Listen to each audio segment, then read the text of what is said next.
Okay then start करेंगे class. तो आप लोगों की जो जनरल स्टडी की क्लासेस हैं जो मैंने आप लोगों को रिकॉर्डेड लिंक दिए थे उनमें मैंने करंट अफेयर अपडेट किए हैं। अक्टूबर मंथ के पीडीएफ के रूप में होंगे। प्लीज़ उनको पढ़ना स्टार्ट कर दीजिए आप लोग साथ साथ, ठीक है। अक्टूबर से ही करना स्टार्ट, उसके बाद नवंबर दिसंबर को आप लोगों को अपने आप मिलते जाएंगे, ठीक है। तो इम्पोर्टेंट जितने भी मंथ के बनेंगे वो मैं सारे अपडेट किया करूँगा, तो वहीं से कर देना। जिनका एग्जाम अगले महीने है उनको भी मैं दे दूंगा, सितंबर अगस्त के जुलाई के, ठीक है। आपको उन तीनों मंथ से भी आएंगे, ध्यान रखना, ओके।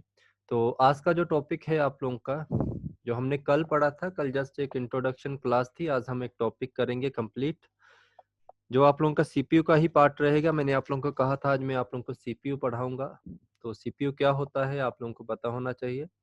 आईसी जो आप लोगों के होते हैं यही आप लोगों का एक तरह का सीपीयू होता है, ठीक है। माइक्रो प्रोसेसर, प्रोसेसर आप लोगों के ये सारे पूछा जा सकता है आपको क्वेश्चन आईसी के ऊपर। आईसी क्या है आप लोगों का? Integrated circuit chip. लिख ले, आपको पूछी जाएगी इसकी full form, integrated circuit chip. और जो प्रोग्रामर का है किसी का आप में से स्टूडेंट, तो आप लोगों को यहाँ से काफी क्वेश्चन बनेंगे। आईसी के बारे में ये पूछा जाता है कि ये मार्केट में कब आई थी या कब डेवलप हुई थी। तो 1998 में हुई थी ये, 1958 में डेवलप की गई थी एक पर्सन के द्वारा, जिनका क्या नाम था? उनका नाम था जेएस किल्वी। जिस तरह मैं लिख रहा हूँ इस तरह ही नोट्स बनाते रहना, ठीक है। जेएस किल्वी के द्वारा, ओके। और ये चीज आप लोगों ने ध्यान रखना है, जो इनके द्वारा ये आईसी लॉन्च किया गया था, ये एक तरह का इनिशियल आईसी था, कोई कमर्शियल नहीं था, ये भी ध्यान रखना। इनिशियल आईसी लॉन्च किया गया था इनके द्वारा। और अगर आप लोगों को पूछा, ऐसे क्वेश्चन पूछा जाता है फर्स्ट आईसी आप लोगों का किसके द्वारा लॉन्च किया गया था, तो हमेशा याद रखना पर्सन का नाम था जेएस किल्वी, 1958, ओके। और अगर आप लोगों को क्वेश्चन ये पूछा जाएगा कि first commercial IC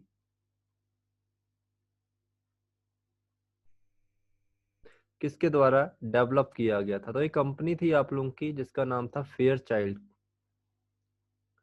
fair child semiconductor company.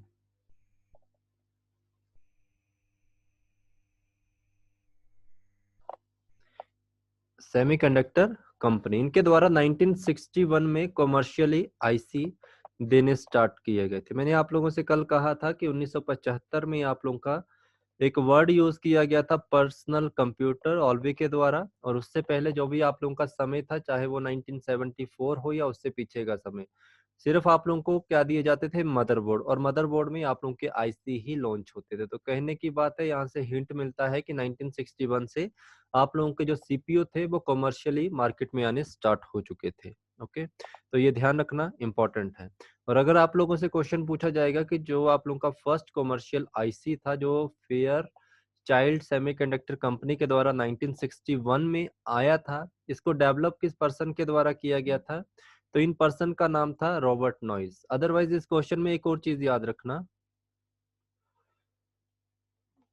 एक क्वेश्चन आप लोगों को बन जाएगा यहाँ से, आईसी। आईसी को इन्होंने एक नया नाम दिया था, ठीक है, मोनोलिथिक आईसी। ये वाला इंपॉर्टेंट क्वेश्चन है थोड़ा सा। आप लोगों से क्वेश्चन पूछा जा सकता है कि जो मोनोलिथिक आईसी थे ये किसके द्वारा डेवलप किए गए थे, तो एक पर्सन थे Robert noise, NOYCE। Robert noise के द्वारा आप लोगों के जो आईसी थे, ठीक है, जो आप लोगों का मोनोलिथिक आईसी था वो लॉन्च किया गया था, ओके। तो ये इंपॉर्टेंट है, ये किताबों में चीजें नहीं मिलेंगी आप लोगों को। ये सारे क्वेश्चन पूछे गए हैं इसी फॉर्म में, तो ये ध्यान रखना आप लोगों ने, ओके। तो ये जो क्वेश्चन है आप लोगों के जो HP SSS एग्जाम वगैरह है वहां पे तो नहीं, वहां पे जो पूछे गए थे वो मैं बता देता हूँ, बट सेंट्रल लेवल के जो आप लोगों के एग्जाम होते हैं उनमें पूछे गए हैं। और आप लोगों के जो किसमें पूछे गए हैं, जो आप लोगों के कंप्यूटर प्रोग्रामर वगैरह हैं, ठीक है, आप लोगों को पूछे गए हैं। तो आप लोगों को पता होना चाहिए कि जो आप लोगों के HP SSS के क्वेश्चन आते हैं ऑलमोस्ट सेंटर में, जो आप लोगों के जैसे CGL CHSL के क्वेश्चन होते हैं या आप लोगों के UPPCL के एग्जाम होते हैं वहां से ही उठाए जाते हैं। ऑलमोस्ट जो इस साल का कंप्यूटर ऑपरेटर का पेपर था, काफी क्वेश्चन वहां से मैंने देखे थे, वहां से मिल गए थे मुझे क्वेश्चन, ठीक है। तो ये ध्यान रखना आप लोगों ने। इसके बाद अगर आप लोगों से क्वेश्चन पूछा जाए, ये वाला क्वेश्चन आप लोगों को पूछा गया है आप लोगों के एग्जाम में, जो आप लोगों का आईसी होता है, ठीक है, इंटीग्रेटेड सर्किट, ये इलेक्ट्रिसिटी के रिस्पेक्ट में इसका नेचर क्या रहेगा, ठीक है। तो याद रखना आप लोगों ने सेमीकंडक्टर, सेमीकंडक्टर ये इंपॉर्टेंट चीज है आप लोगों के लिए, ठीक है। और आप लोगों से क्वेश्चन पूछा जा सकता है कि जो आप लोगों के आईसी हैं, इंपॉर्टेंट है, पूछा गया है क्वेश्चन आप लोगों को, काफी बार रिपीटेड क्वेश्चन है कि आईसी आप लोगों के किसके बने होते हैं। तो आईसी याद रखना आप लोगों ने, जो आप लोगों के इंटीग्रेटेड सर्किट है, ये सिलिकॉन के बने होते हैं। अगर सिलिकॉन ऑप्शन में नहीं होगा तो जर्मेनियम भी होगा ऑप्शन में। सिलिकॉन और आप लोगों का जो जर्मेनियम है, इस धातु के बने होते हैं आप लोगों के आईसी। यहाँ से इंपॉर्टेंट क्वेश्चन आप लोगों का बनेगा, ओके। बाकी आप लोगों को कल बता दिया था कि जो सीपीयू है आप लोगों का, इसको सीपीयू नहीं कहना, जिसे आप लोग सीपीयू कहते हैं उसे कैबिनेट कहेंगे आप लोग, सिस्टम यूनिट कहेंगे, अदरवाइज आप लोग इसको टावर भी कह सकते हैं, ओके। इंपॉर्टेंट चीज है आप लोगों की, इसमें ध्यान रखना। इसके बाद मैंने आप लोगों को कुछ चीज बताई थी, आईसी के बारे में बताया था, जिसे हम अभी पढ़ रहे हैं। कुछ इस तरह की मदरबोर्ड के ऊपर लगी होती है, पीसीबी प्लेट भी इसे कहते हैं आप लोग, प्रिंटेड सर्किट बोर्ड, जो आप लोगों का मदरबोर्ड होता है। ये आप लोगों का आईसी है, आईसी आप लोगों का सीपीयू है। क्या क्या नाम से जाना जाता है, फिर से एक बार लिख लो इसको। सीपीयू लिख लो, माइक्रो प्रोसेसर। क्यों इसे माइक्रो प्रोसेसर कहा गया, क्योंकि छोटी सी चिप होती है आप लोगों की। इसके बाद या तो आप लोगों को ये आएगा, जब आप लोगों के आईसी आए थे तभी आप लोगों का वीएलएसआईसी, वीएलएसआईसी की फुल फॉर्म पूछी गई है आप लोगों की, वो क्या होती है याद रखना, very large scale integrated circuit. बाकी आईसी वही है, ठीक है। Very large integrated, very large scale integrated circuit आप लोगों के। अब यहाँ से क्वेश्चन बनेगा आप लोगों को, प्लीज इसको नोट डाउन करो, जिसको मैं बाद में भी करवाऊंगा, पहले इतना सा लिख लो। यहाँ से क्वेश्चन पूछा गया था इस बार भी कंप्यूटर ऑपरेटर में। कंप्यूटर्स की जनरेशन जब पढ़ेंगे तब मैं आप लोगों को इसको डिटेल में बता दूंगा, बट अभी लिख लो क्योंकि आईसी की बात हो रही है। फर्स्ट जनरेशन के जो कंप्यूटर थे वो किसके ऊपर बेस्ड थे, तो याद रखना आप लोगों ने, फर्स्ट कंप्यूटर जनरेशन के कंप्यूटर में आप लोगों के वैक्यूम यूज किए जाते थे, वैक्यूम, ओके जी, ठीक है, वैक्यूम ट्यूब। जो सेकंड थे आप लोगों के, जो सेकंड जनरेशन आप लोगों की होगी उसमें ट्रांजिस्टर यूज किए जाते थे। थर्ड जनरेशन में आप लोगों के आईसी आ गए, ठीक है, इंटीग्रेटेड सर्किट आप लोगों के आ गए थे। और फोर्थ जनरेशन में याद रखना माइक्रो प्रोसेसर, ये जिनकी अभी हम बात कर रहे हैं, ठीक है। माइक्रो मतलब आईसी तो आपके थर्ड जनरेशन में थे, बट जो आईसी थे वो बड़े थे, बट फोर्थ जनरेशन में प्रोसेसर जो आप लोगों के थे उनके साइज को कम किया गया, वो माइक्रो आने लग पड़े। फिफ्थ जनरेशन आप लोग जानते हैं, जो लेटेस्ट है आप लोगों की, वो किसके ऊपर है, आर्टिफिशियल इंटेलिजेंसी के ऊपर। बस ये चीज आप लोगों ने ध्यान रखनी है, एक मार्क्स डायरेक्टली आप लोगों को यहाँ से हिट होगा। फर्स्ट जनरेशन में वैक्यूम ट्यूब यूज की जाती थी, सेकंड में ट्रांजिस्टर, थर्ड में आईसी आ गए, आईसी का प्रयोग होने लग पड़ा, फोर्थ में माइक्रो प्रोसेसर, और फिफ्थ में आप लोगों के आर्टिफिशियल इंटेलिजेंस। और अगर आप लोगों से क्वेश्चन पूछा जाए कि करंट सिचुएशन में पर्सनल जो कंप्यूटर होते हैं वो कौन से जनरेशन के हैं, पर्सनल कंप्यूटर आपके फोर्थ जनरेशन के हैं, और जो फिफ्थ आर्टिफिशियल इंटेलिजेंस है उसके ऊपर वर्क किया जा रहा है, ये वाले ध्यान रखेंगे, ओके। तो ये छोटी सी चीज है, इसको आप लोगों ने ध्यान रखना।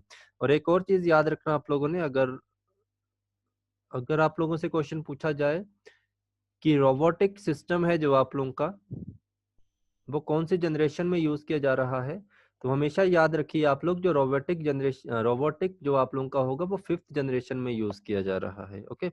या अगर आप लोगों को ये चीज नहीं आई तो आप लोगों को वेरी लार्ज आपका फोर्थ जनरेशन में आ गया, और फिफ्थ जनरेशन में आप लोगों का अल्ट्रास, हाँ ठीक है, यूएलएसआई होगा, ठीक है। ये भी पूछा जा सकता है, ये है आप लोगों का ultra large scale integrated circuit, IC. ये आप लोगों के रोबोटिक में कहने की बात है, फिफ्थ जनरेशन जो आप लोगों की होगी वो यूएलएसआई के ऊपर होगी। ये क्यों करवाया मैंने, क्योंकि आप लोगों को ये चीजें पूछी जाती हैं, तो अभी के लिए फिलहाल इतना इतना लिख लो, जनरेशन का चैप्टर जब आएगा तो मैं आप लोगों को कंप्लीट बताऊंगा कि कौन से जनरेशन का टाइम पीरियड क्या था, क्या क्या उनका सिस्टम रहेगा। ओके जी, तो ये ध्यान रखना आप लोगों ने।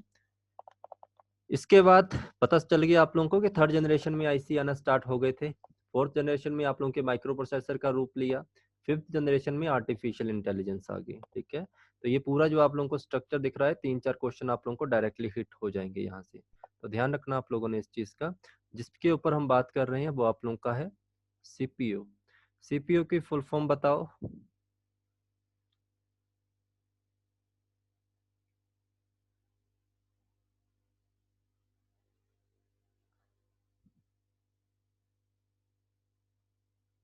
ठीक है, सीपीयू की फुल फॉर्म किसी बच्चे को पता है?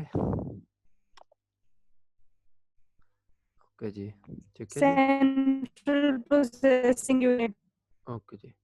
जो आपका सीपीयू है वो 3 चीजों से मिलकर बना होता है, जो आप लोगों का आईसी होता है। ठीक है जी, एएलयू जो मैंने आपको बताया था, arithmetic logic unit, CU control unit हो जाएगा, और थर्ड आप लोगों का हो जाएगा मेमोरी यूनिट। मैंने आप लोगों को बताया था एएलयू आप लोगों का अरिथमेटिक और लॉजिकल वर्क करता है, कहने की बात है प्लस माइनस डिवाइड, और आप लोगों के जो गेट वर्क होते हैं, ठीक है, लॉजिकल एंड और नोट वगैरह जो भी गेट्स आप लोगों के यूज किए जाते हैं।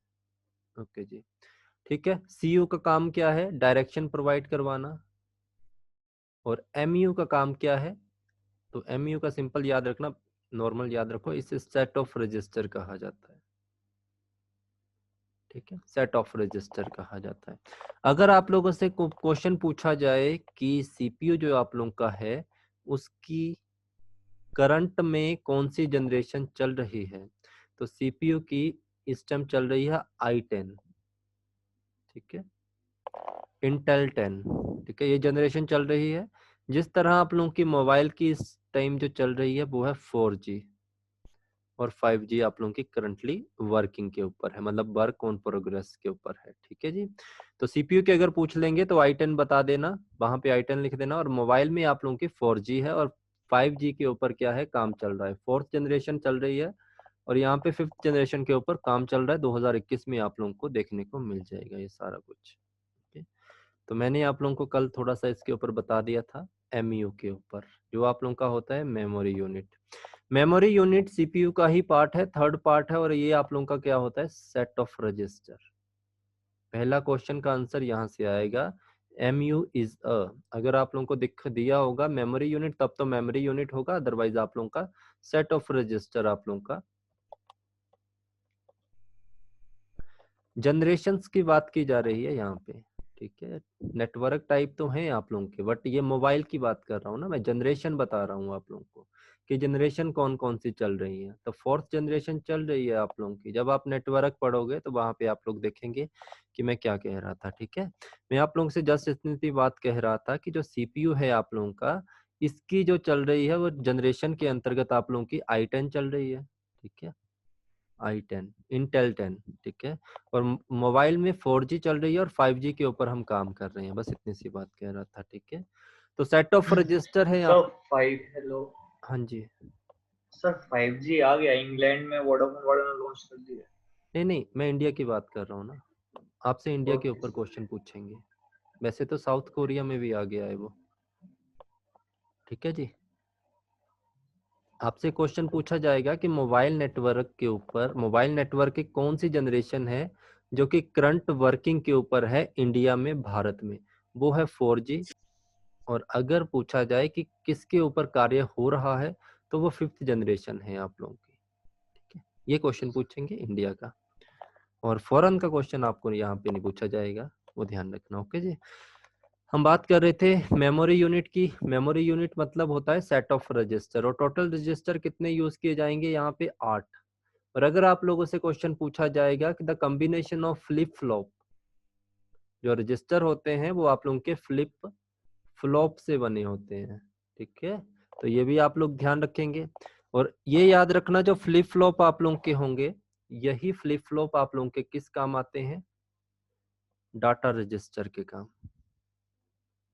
हाँ, आपके सॉरी, डाटा को स्टोर किया जाता है फ्लिप फ्लॉप के द्वारा, ये ध्यान रखना। और अगर क्वेश्चन आप लोगों से क्वेश्चन पूछा जाए कि कंप्यूटर के अंतर्गत जो डाटा स्टोर किया जाता है वो किसमें किया जाता है, सिंगल बिट डाटा यूज में स्टोर किया जाता है आप लोगों का डाटा, ठीक है। 0 1 की फॉर्म में इसमें आप लोगों का जो डाटा है वो स्टोर किया जाता है। फ्लिप फ्लॉप आप लोगों का हेल्प करता है इसमें। स्मॉलेस्ट यूनिट अगर आप लोगों से क्वेश्चन पूछा जाएगा, स्मॉलेस्ट यूनिट ऑफ कंप्यूटर, तो वो जानते हैं आप लोग क्या होती है। स्मॉलेस्ट यूनिट ऑफ कंप्यूटर क्या होती है वो, तो वो आप लोगों की विट होती है, ठीक है। VIT, विट, ओके। विट का रूप क्या है, या तो वो 0 होगी या तो 1, ओके। और जो आप लोगों की विट है, बिट को स्टोर किया जाता है किसके द्वारा, ये वाले जो फ्लिप फ्लॉप सर्किट के द्वारा। बस यहाँ से ध्यान रखना आप लोगों ने, ओके।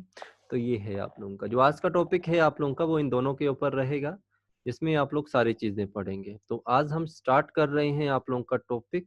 ये टॉपिक है आप लोगों का आप लोगों का जो टॉपिक है वो है कंप्यूटर आर्किटेक्चर, जिसे आप लोग ICT के नाम से जानते हैं। कल मैंने आप लोगों को बताया था, जो कंफ्यूज करता है आप लोगों को, आपके JOIT में ये सिलेबस में नहीं है ICT। या अगर कंप्यूटर प्रोग्रामर का अगर आप लोग सिलेबस देख रहे होंगे तो वहां पे आप लोगों को ICT देखने को मिलेगा। तो इस चीज में मत कंफ्यूज होना कि ICT क्या होगा। ICT को मैं यहाँ पे करवा रहा हूँ आप लोगों को, इसीलिए मैंने ये वाला बैच पूरा इस तरह से पढ़ाना है। PDF फॉर्मेट में मैं या कोई भी बैच पूरा नहीं पढ़ाऊंगा, ठीक है। इसीलिए ये वाला बैच आप लोगों का एटलीस्ट 30 डेज से ज्यादा ही, कम से कम 30 डेज तो चलेगा ये वाला बैच, ओके। तो आराम से पढ़िए, आप लोगों का रिजल्ट काफी अच्छा आने वाला है इस बैच से। और जो स्टूडेंट ऑफलाइन सुनेंगे, आप लोगों को ऑलरेडी मैं ये बैच दे चुका हूँ। जो मेरा फर्स्ट कंप्यूटर का बैच था टोटली यही वाला था, ओके। आज हम पढ़ेंगे कंप्यूटर आर्किटेक्चर, नहीं तो आप लोग इसको कंप्यूटर कंपोनेंट भी कह सकते हो, कुछ भी कहना चाहें, डिपेंड करता है आप लोगों के ऊपर, ओके। टॉपिक रहेंगे आज के दो, एक आप लोगों का रजिस्टर होगा और एक होगा आप लोगों का फ्लिप फ्लॉप। और जहाँ पे आप लोगों के रजिस्टर और फ्लिप फ्लॉप की बात आएगी, वो आप लोगों का CPU का ही पार्ट होगा। तो हमेशा इस चीज का ध्यान रखना। आप लोगों को पता होना चाहिए, मैंने आप लोगों को कल बताया था, ग्रीन रंग की एक प्लेट होगी। ग्रीन रंग की प्लेट को कहोगे आप लोग मदरबोर्ड, ठीक है। मदरबोर्ड में आप लोगों को एक और क्वेश्चन पूछा जाएगा।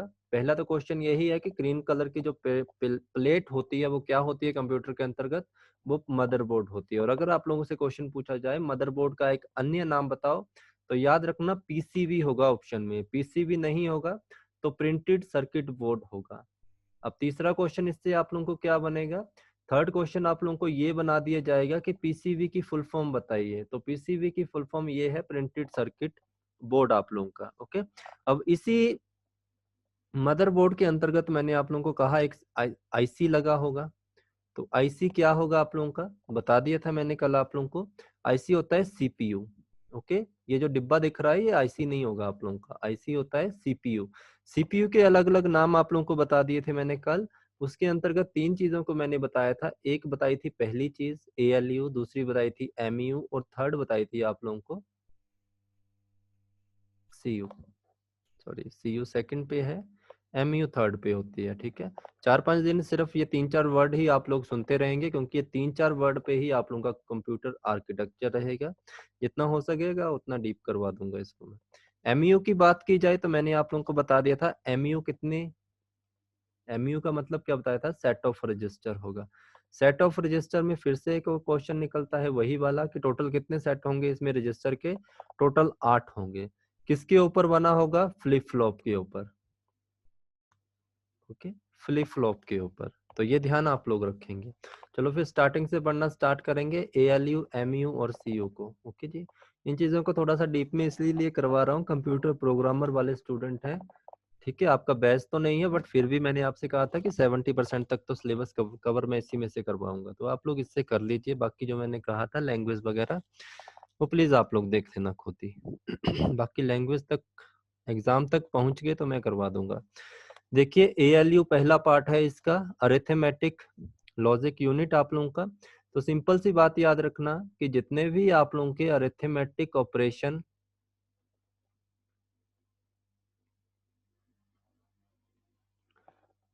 परफॉर्म होंगे, ठीक है, अरिथमेटिक ऑपरेशन जितने भी परफॉर्म होंगे वो सारे ALU के द्वारा ही होंगे, ओके। और ALU एक तरह का डिजिटल सर्किट भी होता है।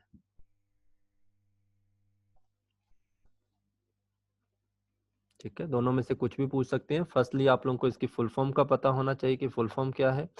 सेकंड आप लोगों को ये भी आ जाता है कभी कभार कि ALU इज वहां पे होता है motherboard, board, digital circuit board. तो ये ध्यान रखना, ये right answer digital circuit board होता है आप लोगों का। ओके, तो ये इंपॉर्टेंट है। एक तो मैंने आप लोगों को कहा कि इसके द्वारा अरिथमेटिक ऑपरेशन आप लोगों के परफॉर्म होंगे। कौन से? प्लस माइनस इंटू डिवाइड, जो भी आप लोगों का होगा। और इसी के साथ लॉजिकल ऑप्शन भी आ रहा है, अरिथमेटिक के साथ आप लोगों का लॉजिकल। लॉजिकल में कौन से होते हैं? लॉजिकल का मतलब होता है तार्किक। तार्किक का मतलब जो इंसान नहीं कर सकता वो वाली चीजें। गेट्स वगैरह जो हम इसमें पढ़ेंगे, मैं आप लोगों को गेट्स भी करवाऊंगा, डिजिटल इलेक्ट्रॉनिक का पार्ट जो आप लोगों का होगा। तो गेट्स में आप लोगों के एंड और नोर वगैरह जो भी आप लोगों के होंगे, ठीक है, सारे इसमें करवा दूंगा। तो गेट्स का जितना भी होगा वो लॉजिकल ऑपरेशन भी आप लोगों के द्वारा, इसी के द्वारा, ALU के द्वारा परफॉर्म होते हैं। तो क्वेश्चन पूछा गया है इसके ऊपर कि गेट्स जो आप लोगों के होंगे या लॉजिकल ऑपरेशन आप लोगों के होंगे वो किसके द्वारा परफॉर्म होते हैं? ALU के द्वारा। ठीक है, अरिथमेटिक लॉजिकल यूनिट के द्वारा परफॉर्म होंगे सारे। ओके, और अगर आप लोगों को पूछा जाए कि गेट्स क्या होते हैं, ठीक है, गेट्स नहीं दिए होंगे तो आप लोगों को जैसे एंड और नोट वगैरह अगर आप लोगों को दे दिए होंगे तो आपसे ये पूछा जाए कि ये क्या है, तो याद रखना ये सब चीजें आप लोगों के गेट को इंक्लूड, ये गेट के ही हिस्सा है। ये सब आप लोगों के लॉजिकल ऑपरेशन होते हैं जो कि परफॉर्म किए जाते हैं बाय योर ALU। ओके जी, तो ये ध्यान रखेंगे आप लोग। इसके बाद थोड़ा सा और अच्छा पढ़ लो। लॉजिकल ऑपरेशन को मैंने आप लोगों को भी बताया, लॉजिकल ऑपरेशन ऑप्शन दिया जाता है इसमें। क्वेश्चन पूछा गया था आप लोगों को कि लॉजिकल ऑपरेशंस आर, यहाँ पे ब्लैंक होता है ऐसे, तो याद रखना logical operation are digital operation. ठीक है, based on digital operation. Otherwise आपको यहाँ पे ऑप्शन एक और होगा, वुलिन फंक्शन। और अगर आप लोगों को क्वेश्चन पूछा जाए कि logical operations are based on, तो बेस्ड आप लोगों के किसके ऊपर होते हैं? ये गेट के ऊपर, जो मैंने ये लिखवाया आप लोगों को, बेस्ड ऑन गेट। इन से क्वेश्चन बनेगा, इन तीनों वर्ड में ही बनेगा, इसके अलावा कोई क्वेश्चन आप लोगों को नहीं बन सकता है। ओके, तो ये ध्यान रखना। इसके बाद मैंने आप लोगों को कल बताया था कि ALU को क्या कहा जाता है? ALU इज अ फंडामेंटल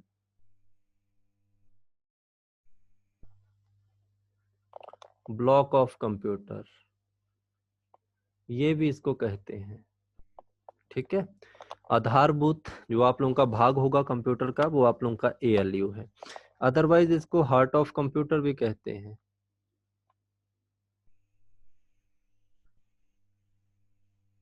ये ध्यान रखना। ओके, तो ये ALU से जो भी क्वेश्चन बनेंगे वो ये बनते हैं, इसके अलावा ALU से कोई भी क्वेश्चन आप लोगों को नहीं बनेगा। ठीक है, छोटे से छोटा, बड़े से बड़ा क्वेश्चन यही बनता है आप लोगों का, तो ध्यान रखना, इसको नोट डाउन कर लीजिए आप लोग। इसके बाद सेकंड आप लोगों का आएगा CU।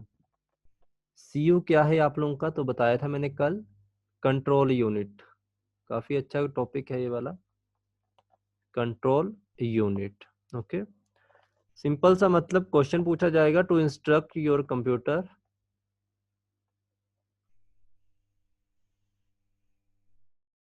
We can use CU, मतलब कंट्रोल यूनिट का हम यूज करते हैं। ओके, आपसे एक क्वेश्चन और पूछा जा सकता है, क्वेश्चन ही लिख देता हूं। मेन सर्किट और component of computer, main circuit और अ कंपोनेंट ऑफ कंप्यूटर, तो वो आप लोगों का क्या होता है? वो आप लोगों का CU कहलाएगा। ठीक है, अदरवाइज आप लोगों को और थोड़ा सा पूछ लेगा तो बोलेगा मेन सर्किट और अ कंपोनेंट ऑफ CPU। ठीक है, और इसके अलावा पूरा लिखिए, which direct the operation of CPU, operation of CPU। ठीक है, यहाँ से देखिए दो क्वेश्चन बनेंगे आप लोगों के। फर्स्टली क्वेश्चन पूछा जाएगा मेन सर्किट और कंपोनेंट ऑफ कंप्यूटर CPU, तो आप लोगों का आंसर क्या होगा? CU होगा। और अगर आप लोगों से क्वेश्चन पूछा जाए विच कंपोनेंट डायरेक्ट या direct give direction to CPU, तब भी आप लोगों का सीयू होगा। तो दोनों आप लोगों के सेम होंगे, ठीक है। दिशा निर्देश का कार्य जितना भी होगा सीपीयू, कंप्यूटर के सीपीयू को जो दिया जाता है वो सारा आप लोगों का कंट्रोल यूनिट के द्वारा दिया जाता है। ओके, तो ये इंपॉर्टेंट है। एक और लिख लो इसका अगर लिखना चाहें। It tells the computer CPU, ALU, and input output device how to perform work.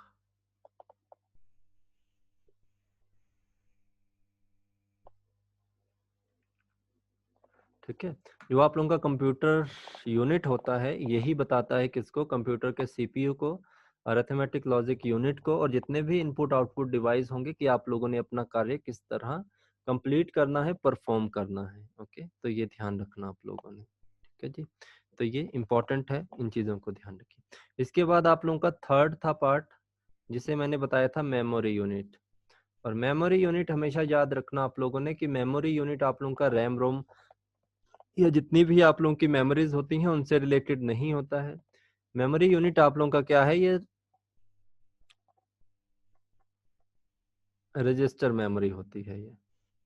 Otherwise आप इसको सेट ऑफ रजिस्टर भी कह सकते हो, जो भी आप लोगों को ठीक लगे। ओके, आप लोगों को दोनों ऑप्शन में से एक ऑप्शन होगा, या लिखा होगा रजिस्टर मेमोरी या लिखा होगा सेट ऑफ रजिस्टर।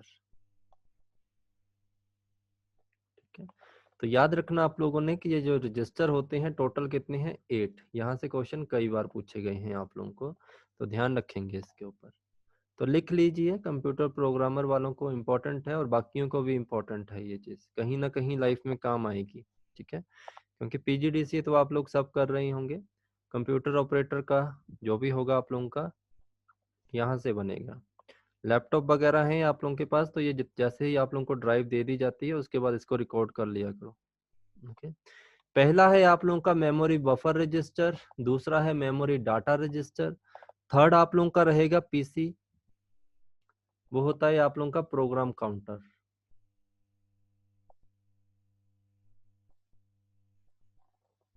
फोर्थ आप लोगों का होगा आईआर,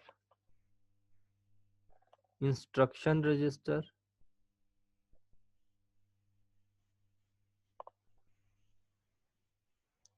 फिर आएगा आप लोगों का fifth MAR, memory address register. फिर आप लोगों का आता है AR,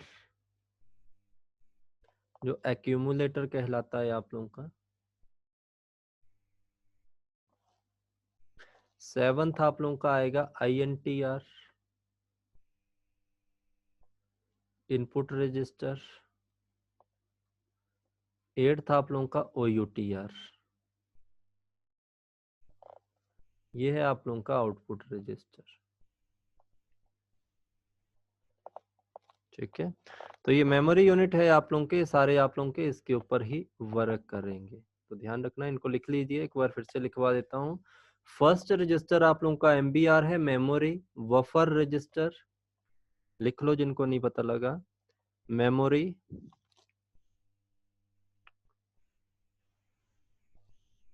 buffer register. Second MDR था, मेमोरी डाटा रजिस्टर। थर्ड है प्रोग्राम काउंटर, फोर्थ है इंस्ट्रक्शन रजिस्टर, फिफ्थ है मेमोरी एड्रेस रजिस्टर, सिक्स्थ है एक्यूमुलेटर, सेवंथ है इनपुट रजिस्टर, एट्थ है आउटपुट रजिस्टर। ओके, तो ये ध्यान रखने आप लोगों ने, यहाँ से इंपॉर्टेंट बनेगा सब कुछ आप लोगों का। ओके, मैंने आप लोगों को कहा था कि जो आप लोगों का डिजिटल कंप्यूटर है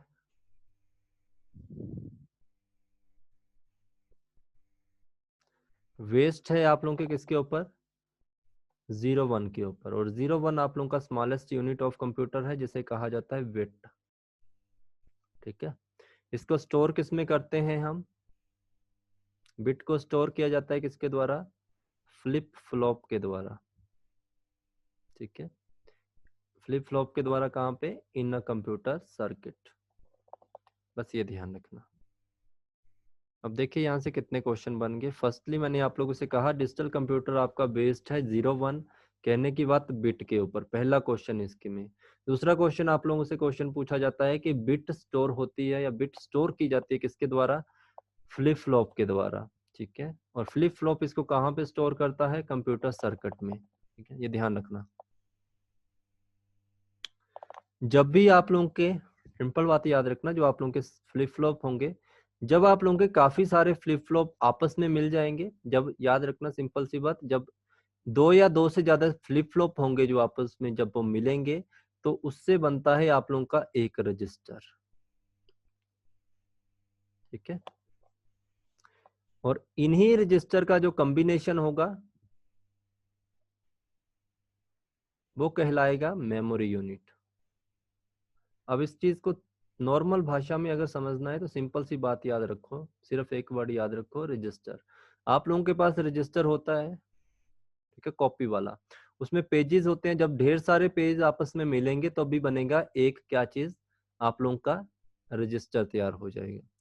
और आप लोगों का जो रजिस्टर होगा, जैसे ही रजिस्टर आप लोगों का कॉम्बिनेशन होगा, ठीक है, रजिस्टर का जब आप लोग कॉम्बिनेशन करेंगे तो उसमें क्या हो जाएगा, आप लोगों का कुछ ना कुछ डाटा स्टोर हो जाएगा, मतलब उसी से आप लोगों की एक मेमोरी यूनिट तैयार हो जाएगी। कंप्यूटर की भाषा में हम इसे मेमोरी यूनिट कहेंगे और आपकी भाषा में नोट्स आप लोगों के तैयार हो जाएंगे, ठीक है। इस तरह भी आप लोग याद रख सकते हैं, जिन बच्चों को पता ना लगे तो वो ध्यान रखेंगे आप लोग हमेशा। अब देखिए आप लोगों की जो 1 बिट होगी उसमें आप लोगों का डाटा स्टोर होगा, और डाटा स्टोर आप लोगों का कौन करेगा, फ्लिप फ्लॉप करेगा। फ्लिप फ्लॉप के कॉम्बिनेशन से आप लोगों के रजिस्टर बनेंगे, और रजिस्टर के कॉम्बिनेशन से आप लोगों का मेमोरी यूनिट बनेगा। बस इतनी सी भाषा को ध्यान रखो, इतनी सी बात को याद रखो मेरी, इसके अलावा कुछ भी आप लोगों को नहीं रहेगा। ओके, इसके अलावा आप लोगों को इसमें पढ़ने के लिए क्या है, अच्छा ओके, ठीक है। तो यही चीज मैं आप लोगों को पढ़ाऊंगा आज। इसके आगे जो आप लोगों को मैंने रजिस्टर बताए, कितने बताए मैंने, टोटल 8 बताए आप लोगों को, ठीक है। इन 8 रजिस्टर को भी आप लोगों को पढ़ना पड़ेगा।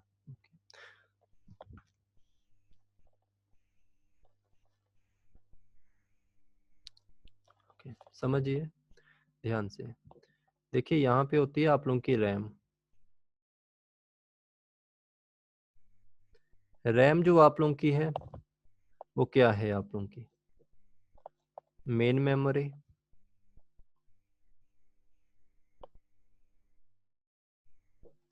आप इसे प्राइमरी मेमोरी भी कह सकते हैं। यहाँ से क्वेश्चन पूछे गए हैं, प्लीज इनको लिखिए। रैम को क्या क्या कहा जाता है, मेन मेमोरी कहेंगे, प्राइमरी मेमोरी कहेंगे, वॉलेटाइल नेचर इसका है, ये भी लिख लो। उसके बाद इसको इंटरनल मेमोरी भी कह सकते हैं आप लोग। ये सब नाम है, इनमें क्वेश्चन डायरेक्टली आप लोगों को पूछे गए हैं। ओके, रैम का सबसे बड़ा बात क्या है, पावर गोन डाटा लॉस, पावर गोन डाटा लॉस, ठीक है, ये ध्यान रखना, ये इसी के कॉम्बिनेशन में आता है।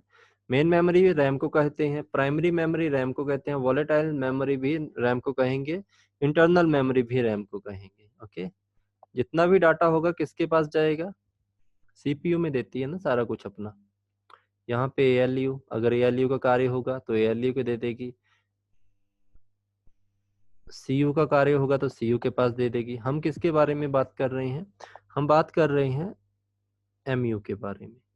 एमयू के बारे में मैंने आप लोगों को कहा सेट ऑफ रजिस्टर, ठीक है। अब सेट ऑफ रजिस्टर आप लोगों के इसी में होंगे, इस चीज को आप लोग मिस कर सकते हैं। तो एमयू टोटल कितने रजिस्टर से मिलकर बना है, आप लोगों के 8 रजिस्टर से। इसमें मैंने आप लोगों को बताया, पहला एमबीआर, सेकंड बताया मैंने एमडीआर, थर्ड मैंने आप लोगों को बताया था आई थिंक प्रोग्राम काउंटर, फिर मैंने आप लोगों को बताया था इंस्ट्रक्शन रजिस्टर, उसके बाद एआर बताया था, एक्यूमुलेटर बताया दिया था आप लोगों को, उसके बाद मैंने आईएनटीआर मतलब कि इनपुट रजिस्टर, और एक बताया था मैंने ओयूटीआर। कितने हो गए, 1 2 3 4 5 6 7, एक कम हो गया कोई, हाँ प्रोग्रामर, प्रोग्राम काउंटर भी हो गया, ये भी हो गया, कौन सा रह गया,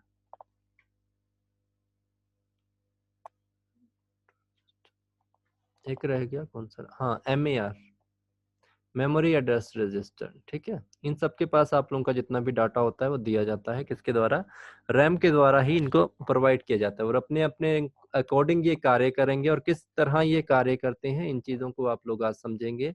सबसे पहले जैसे मैं रजिस्टर एक उठा लेता हूँ MBR, इसकी फुल फॉर्म ही आप लोगों को पूछी जाएगी। इसके जो फंक्शंस वगैरह होते हैं वो आप लोगों को थोड़े अपने माइंड में रखने हैं, कहाँ कहाँ यूज किए जाते हैं, ठीक है। इसकी फुल फॉर्म लिख लेना आप लोगों ने, मेमोरी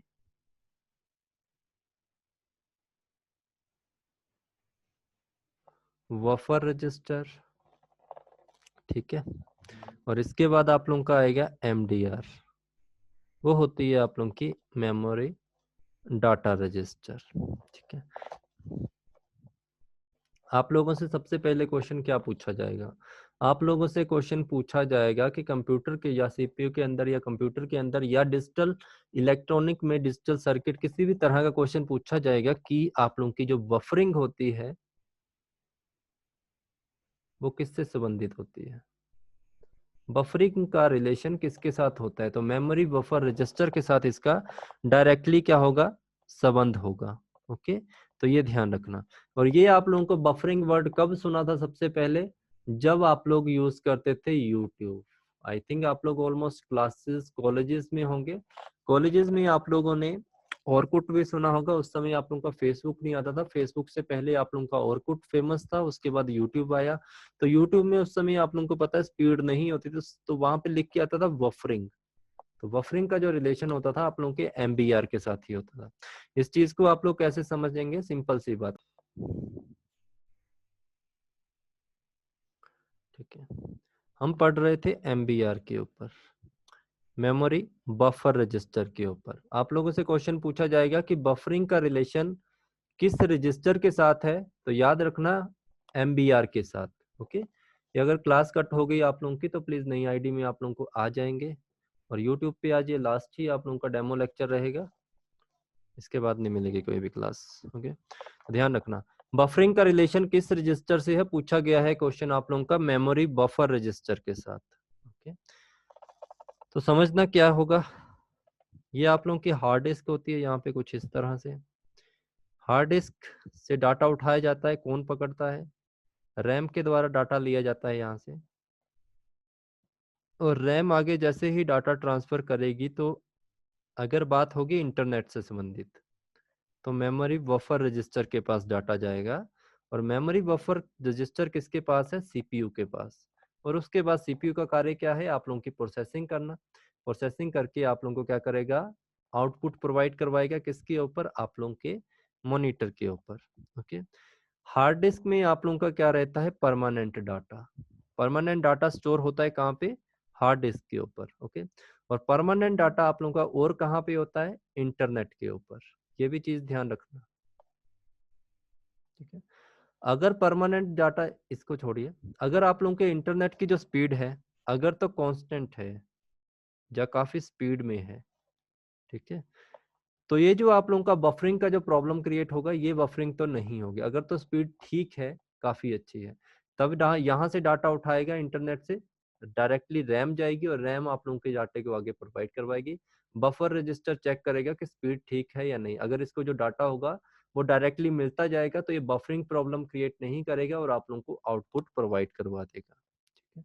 और अगर आप लोगों का जो डाटा है वो स्लो है तो यहाँ पे प्रॉब्लम क्रिएट होगी, आप लोगों की जो बफरिंग होगी वो करता रहेगा, और बफरिंग बिल्कुल स्लो में होगी, और आप लोगों का मॉनिटर के ऊपर आप लोगों को आउटपुट नहीं आएगी,